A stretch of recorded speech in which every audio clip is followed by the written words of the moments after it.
Om Swastiastu. Selamat pagi anak-anak semuanya kelas 12. Semoga kalian semua dalam keadaan sehat, tidak terkurang suatu apapun. Salam sehat Ibu ucapkan semuanya. Pertemuan pada hari ini Ibu akan membahas yaitu bab 1 tentang Weda sebagai sumber hukum. Hari ini akan membahas tentang perkembangan hukum Hindu. Kemudian itu yang pertama. Kemudian yang kedua menyebutkan sumber-sumber hukum Hindu. Kemudian yang ketiga menyebutkan sloka-sloka dalam hukum Hindu. Dan yang keempat, hubungan hukum Hindu dengan budaya, adat istiadat, dan kearifan daerah setempat. Jadi tujuan pembelajaran pada pertemuan hari ini yaitu peserta didik diharapkan mampu menjelaskan pengertian tentang sejarah perkembangan dalam hukum Hindu. Kemudian yang kedua, peserta didik diharapkan mampu menyebutkan penulis dalam hukum Hindu. Kemudian yang ketiga, peserta didik mampu menguraikan aliran-aliran dalam hukum Hindu. Dan yang keempat, peserta didik mampu membandingkan hubungan hukum negara dengan hukum Hindu. Pertemuan kali ini, mengapa sih Weda sebagai sumber hukum Hindu? Di sini kalian diharapkan mampu memahami klasifikasi Weda sebagai sumber hukum Hindu. Akan tetapi dalam pelajaran kelas 12 Ibu tidak akan banyak mengulas lagi yang namanya Weda, karena kalian semua sudah Bapak Ibu guru kalian sudah mengajarkan tentang Weda, baik itu di kelas 10 maupun di kelas 11. Akan tetapi materi di kelas 12 tentang Weda sebagai sumber hukum Hindu itu adalah Weda yang kedua yang disebut dengan Semerti.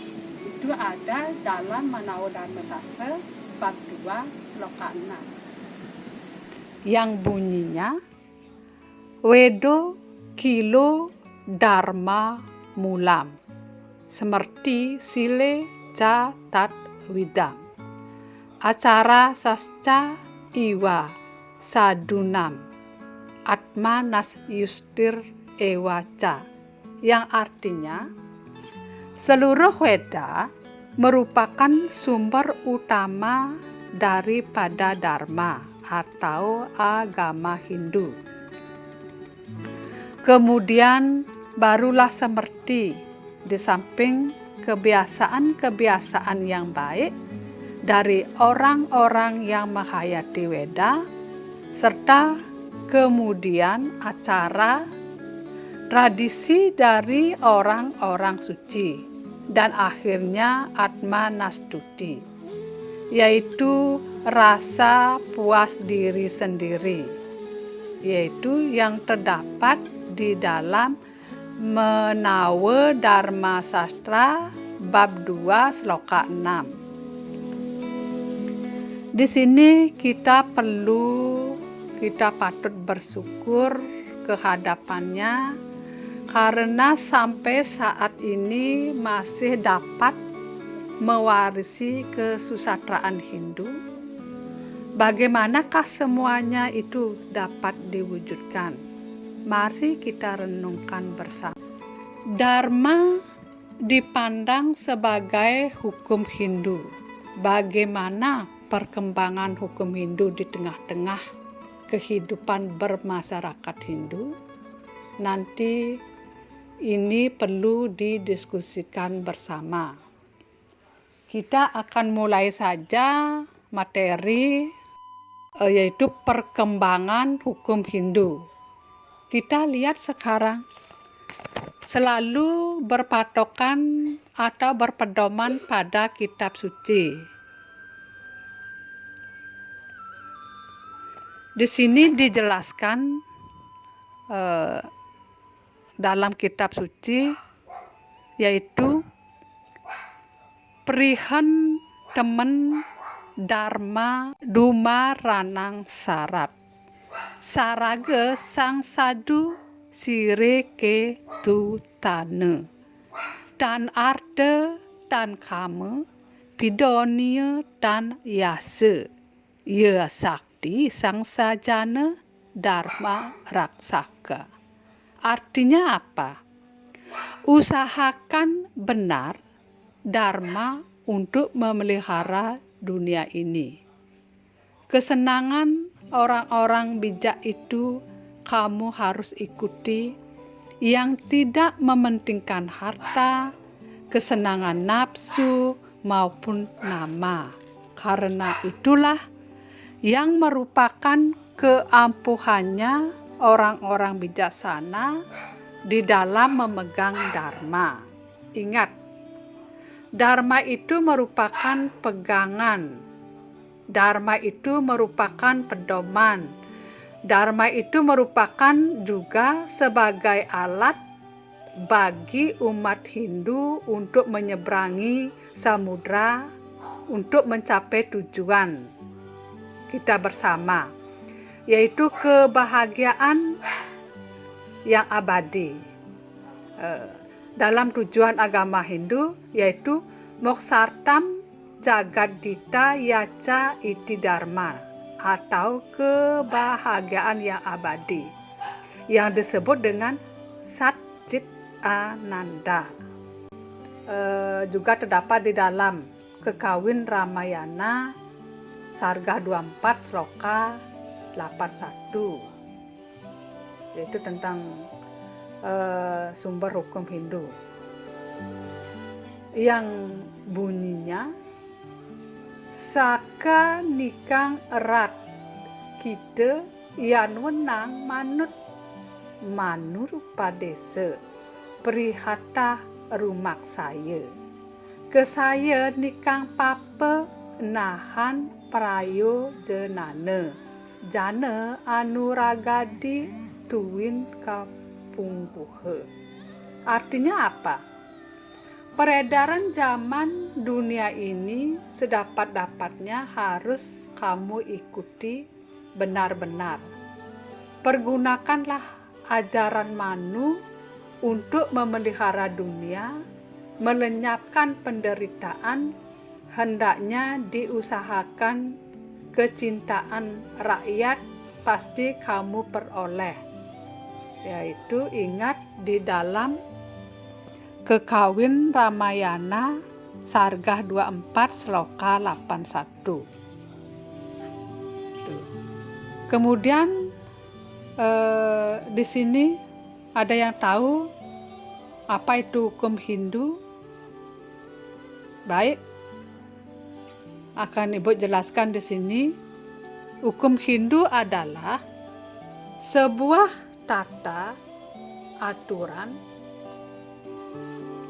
yang membahas aspek kehidupan manusia secara menyeluruh, yang menyangkut tata keagamaan, yang mengatur hak manusia secara menyeluruh, yang menyangkut tata keagamaan, mengatur hak dan kewajiban manusia baik sebagai individu maupun sebagai makhluk sosial, dan aturan manusia sebagai warga negara, tata negara. Hukum ini juga berarti perundang-undangan yang merupakan bagian terpenting dari kehidupan beragama dan bermasyarakat. Ada kode etik yang harus dihayati dan diamalkan sehingga menjadi kebiasaan-kebiasaan yang hidup dalam masyarakat. Dengan demikian, pemerintah dapat mempergunakan hukum ini sebagai kewenangan untuk mengatur tata pemerintah dan pengadilan, dan dapat juga mempergunakannya sebagai hukuman bagi masyarakat yang melanggarnya. Kehadiran hukum Hindu dimulai dari adanya sebuah perdebatan di antara para tokoh agama pada saat itu. Berbagai tulisan yang menyangkut hukum Hindu menjadi dan merupakan perhatian khusus bagi para maharsi terhadap pembinaan umat manusia. Pun nama-nama para maharsi sebagai penulis hukum Hindu diantaranya ada Resi Gautama, Resi Baudayana, kemudian Resi Sankalikita, Resi Wisnu, Resi Apastamba, Resi Harita, Resi Wikana, Resi Paitinasi, Resi Usanama, Resi Kasyapa, Resi Brahaspati, dan Resi Manu.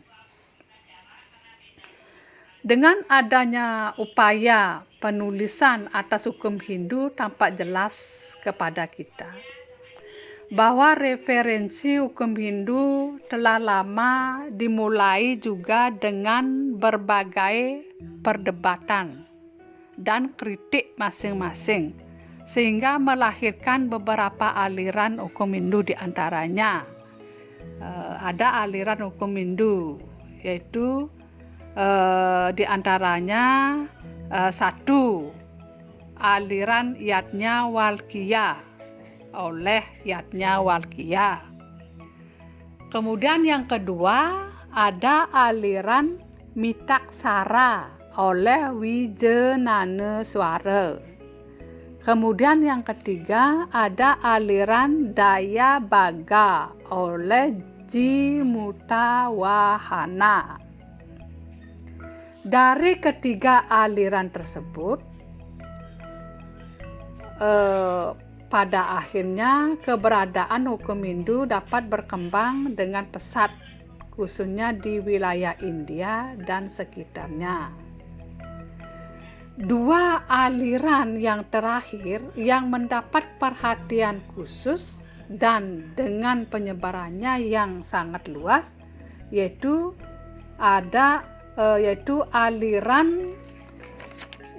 aliran Mitaksara dan Dayabaga. Itu hukum Hindu yang ada di Indonesia yang paling dominan. Itu ada dua aliran, aliran Mitaksara dan aliran Dayabaga. Tuh. Kemudian kita lanjutkan tentang hukum-hukum tata negara dan tata praja serta hukum pidana. Yang berlaku adalah sebagian besar merupakan hukum yang bersumber pada ajaran Manawa Dharma Sastra.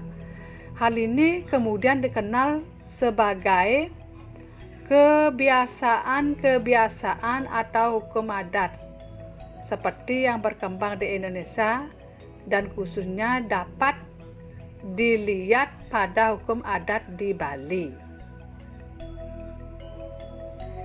Istilah-istilah wilayah hukum dalam rangka tata laksana atau administrasi hukum dapat dilihat pada desa praja, baik di wilayah terkecil sampai dengan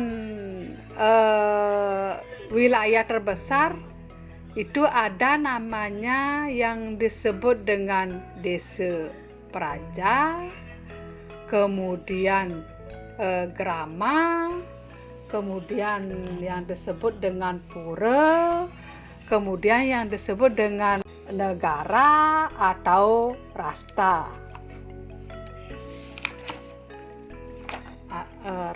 Baik, kita jelaskan satu persatu yang namanya desa praja. Apa itu desa praja? Yaitu wilayah hukum dalam rangka tata laksana administrasi hukum dapat dilihat pada desa praja, yaitu adalah administrasi terkecil dan bersifat otonom, itu adalah dinamakan desa praja. Inilah yang diterapkan pada zaman Majapahit, terbukti dengan adanya sesanti, sesana, dengan prasasti-prasasti yang dapat ditemukan di berbagai daerah di seluruh Nusantara. Kemudian yang dinamakan grama. Grama adalah wilayah yang mengaturnya dinamakan grama, dan daerah khususnya ibu kota sebagai daerah istimewa. Kemudian yang namanya pura adalah tempat administrasi tata pemerintahan dikenal dengan nama pura. Kemudian ada yang namanya negara atau rasta, yang artinya penggabungan atau pengaturan semua wilayah ini dinamakan dengan istilah negara atau rastra. Itu yang termasuk di wilayah kecil sampai yang terbesar, yang itu ada yang disebut dengan desa praja, kemudian grama, pura, dan negara atau rastra. Maka dari itu hampir seluruh tatanan kenegaraan yang dipergunakan sekarang ini bersumber pada hukum Hindu. Manusia dalam pergaulan dan menjalankan kehidupan ini, mereka diatur oleh undang-undang yang dibuat oleh lembaga pembuatan undang-undang. Di dua undang-undang. Satu, ada undang-undang dibuat oleh manusia itu sendiri. Kemudian ada undang-undang yang murni yang dibuat oleh Tuhan, yang bersifat murni, yaitu undang-undang yang dibuat oleh ide Sang Hyang Widi-Wasa atau Tuhan Yang Maha Esa, yang disebut dengan wahyu Tuhan. Wahyu inilah yang dihimpun dan kodifikasikan menjadi kitab suci. Jadi kitab suci adalah semacam undang-undang yang pembuatnya adalah Tuhan Yang Maha Esa dan bukan dibuat oleh manusia atau apaurusia.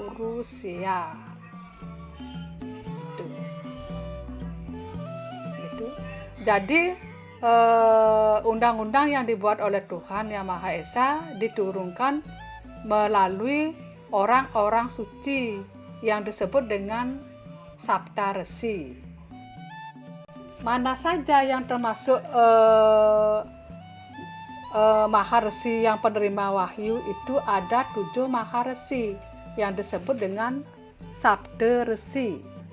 Yang pertama Resi Gritsamada, kemudian yang kedua Resi Wiswamitra, dan yang ketiga Resi Wamadewa, dan yang keempat Resi Atri, dan yang kelima Resi Baradwaja, yang keenam Resi Wasista, dan yang ketujuh Resi Kanwa. Siapa yang tahu tentang hukum? Baik, di sini Ibu akan jelaskan. Hukum adalah peraturan-peraturan yang mengatur tingkah laku manusia dalam kehidupan sehari-hari yang ditetapkan oleh penguasa, pemerintah, maupun berlakunya itu secara alamiah, yang kalau perlu dipaksakan agar peraturan tersebut dipatuhi sebagaimana yang ditetapkan. Itu yang disebut dengan hukum. Hukum ini bagaimana seandainya dalam kehidupan ini tidak ada hukum. Coba bayangkan, kalau tidak ada hukum, bagaimana kehidupan kita? Jadi kehidupan kita akan sembraut, akan mau menang sendiri, tidak akan bisa tertib, tidak akan mencapai kedamaian, tidak akan mencapai kesejahteraan, ketentraman, dan kebahagiaan kalau hukum tidak ditegakkan. Kalau hukum sudah dijalankan, bila perlu dipaksakan, sehingga hidup kita akan menjadi damai, menjadi tenang, sejahtera, bahagia, dan adil. Itu. Di sini kita berbicara hukum, ada yang disebut dengan hukum alam, yaitu disebut istilah reta dan dikuasai oleh retawan. Tuhan Yang Maha Kuasa, Ida Sang Hyang Widi, para Mekawi sebagai penciptanya. Demikian juga bentuk hukum yang lainnya sangat tergantung dengan siapa pembuatnya, mengapa dan di mana dibuatnya. Tadi sudah Ibu bicarakan tentang hukum, yaitu adalah peraturan-peraturan atau ketentuan-ketentuan yang mengatur tingkah laku manusia, baik sebagai perseorangan maupun sebagai kelompok, agar terciptanya suasana yang serasi, yang tertib dan aman. Hukum ini ada yang tertulis maupun yang tidak tertulis. Hukum inilah yang merupakan undang-undang di dalam sebuah negara. Undang-undang dari semua undang-undang disebut dengan undang-undang dasar. Kemudian undang-undang dasar itu mengatur pokok-pokok yang menjadi sendi kehidupan bernegara, dan dari undang-undang dasar itu dibuat undang-undang pokoknya. Seperti halnya dengan undang-undang dasar dalam kehidupan beragama, semua peraturan dan ketentuan-ketentuan selanjutnya dirumuskan lebih terinci dengan menafsirkan ketentuan-ketentuan yang terdapat di dalam kitab suci itu. Jadi, tingkah laku manusia yang baik yang menjadi tujuan di dalam pengaturan kehidupan ini disebut dengan dharmika. Dharma adalah perbuatan-perbuatan yang mengandung hakikat kebenaran yang menyangga masyarakat, atau dharma dharayate praja. Untuk memperoleh kepastian tentang kebenaran ini, setiap tingkah laku harus mencerminkan kebenaran hukum atau dharma. Artinya tidak bertentangan dengan undang-undang yang menguasainya. Tujuan yang hendak dicapai dari adanya hukum itu adalah suatu keadaan yang damai, yang adil, sejahtera, dan bahagia. Untuk terciptanya hal tersebut, maka di dalam hukum itu harus mengandung sanksi yang bersifat tegas dan nyata. Kemudian sekarang fungsi hukum itu apa? Ada yang tahu anak-anak? Nah, jadi fungsi hukum satu, sebagai pengendalian sosial agar tercapainya ketertiban. Itu tujuan fungsi hukum. Kemudian apa itu ketertiban? Ketertiban adalah merupakan syarat pokok dalam masyarakat. Bagaimana ketertiban itu agar kita tercapai? Ketertiban ini bisa tercapai, maka perlu adanya kepastian hukum di dalam masyarakat sehingga mampu menciptakan masyarakat yang tenang, tentram, damai, adil, sejahtera, dan bahagia. Dalam ilmu hukum dibedakan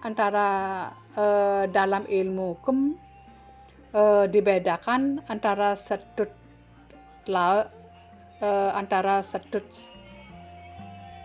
law dengan common law atau natural. Itu ada unsur-unsur yang terpenting dalam peraturan-peraturan hukum, yaitu memuat dua hal, yaitu unsur-unsur yang bersifat mengatur atau normatif. Yang kedua, ada unsur-unsur yang bersifat memaksa atau represif. Dalam hal ini, umat Hindu yang juga merupakan warga negara Indonesia, mereka harus tunduk pada dua kekuasaan hukum, yaitu satu, hukum yang bersumber pada perundang-undangan negara seperti UUD, UUP, undang-undang, dan peraturan-peraturan pelaksanaan lainnya. Kemudian hukum yang bersumber pada kitab suci sesuai dan menurut agamanya. Kebutuhan dengan pengetahuan tentang hukum Hindu dirasakan sangat penting oleh umat Hindu untuk dipelajari dan dipahami dalam rangka melaksanakan dharma agama dan sebagai wujud bakti kehadapan ide Sang Hyang Widi-Wasa sebagai sumber segala yang ada. Di samping itu, mengingat umat Hindu juga sebagai warga negara yang terikat oleh hukum nasional. Itu mengapa hukum Hindu penting untuk dipelajari, anak-anak? Mengapa hukum Hindu penting untuk dipelajari? Ada yang tahu, anak-anak? Baik. Hukum Hindu penting untuk dipelajari karena satu, hukum Hindu merupakan bagian dari hukum positif yang berlaku bagi masyarakat Hindu di Indonesia yang berdasarkan Pancasila dan Undang-Undang Dasar 1945, khususnya pasal 29 ayat 1 dan 2, serta pasal 2 aturan peralihan Undang-Undang Dasar 1945.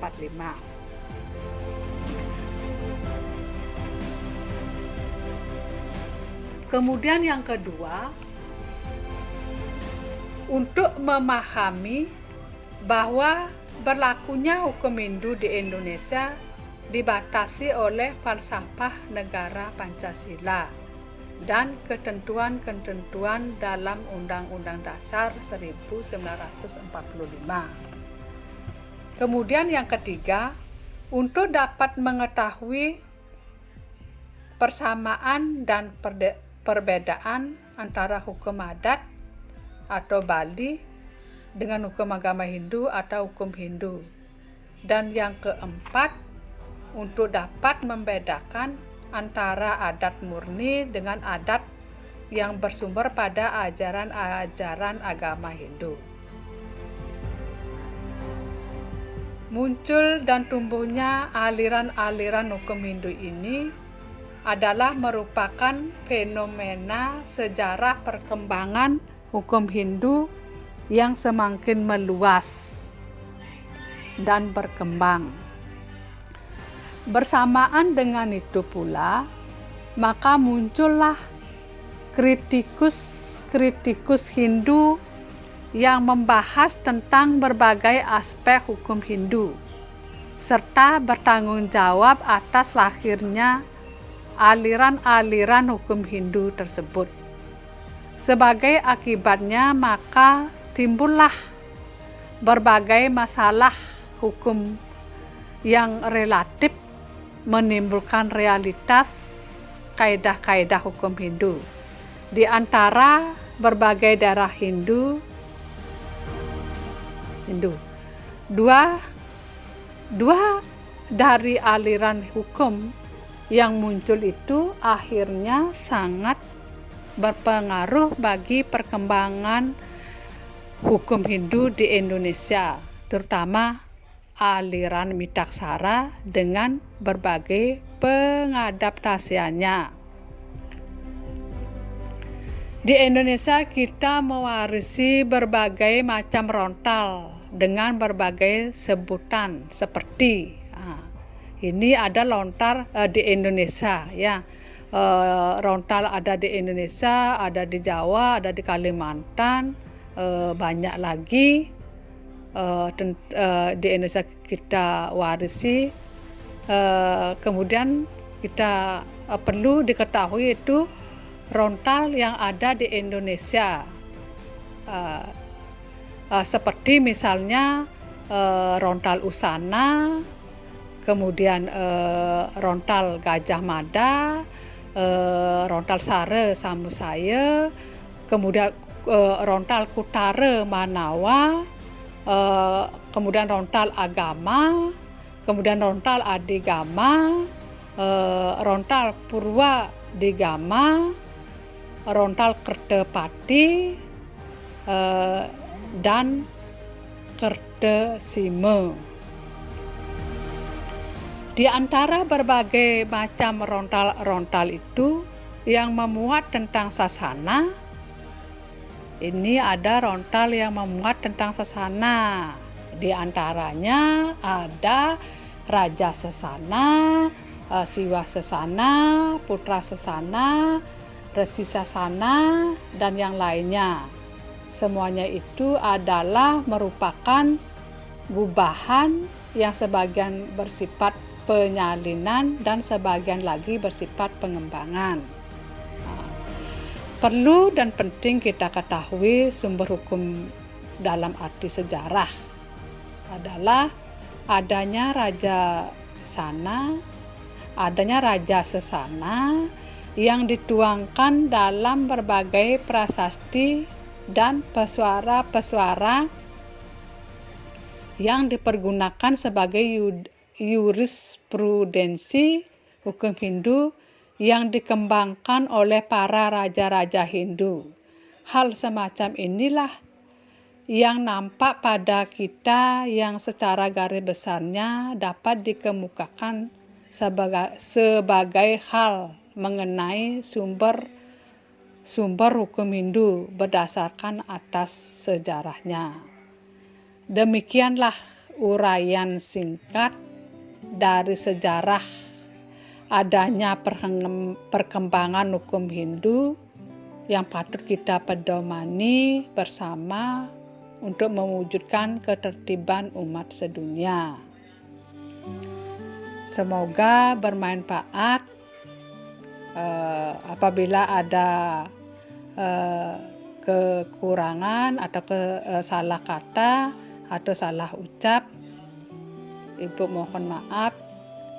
Dan pada akhirnya Ibu ngaturang Parama Santi.